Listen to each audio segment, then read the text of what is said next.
Армысыздар, қайырлы таң. Көңіл күйлеріңіз қалай сіздердің? Менің көңіл күйім он керемет, тамаша. Басқаша болуы мүмкін емес. Өзімнің көңіл күйімді жасайтын тек қана өзім. Бүгін 13 қаңтар, қазағымыздың ұлы ақыны және әлем мойындаған Абай атамыздан оязық. Досыңмын деп жүріп, дұшпандығын оздырар, жамандар болар. Ой мен эмоцияны басқарған жасампаз бүгінгі күнімізге сәттілік тілеймін.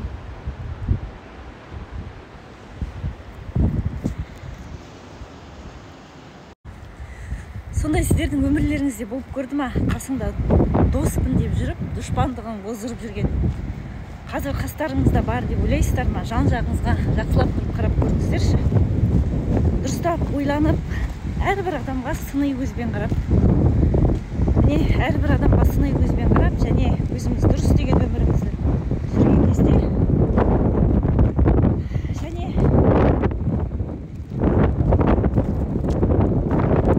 қалай тануға болады ондай адамдарды, қалай танып, және ондай адамдарды қалай жасалады, және ондай адамдар әрі қарай не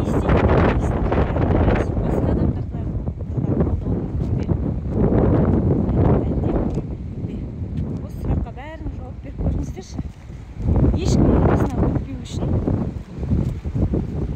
біреуге алданбау үшін, біреу сізді алдамау үшін қалай жұмыстану керек?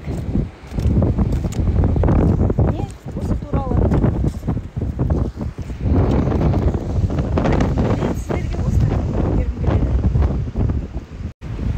Бізде Ақтау қаласында өте керемет қар жауып тұр. Теңіздің жағасы өте әдемі болып тұр.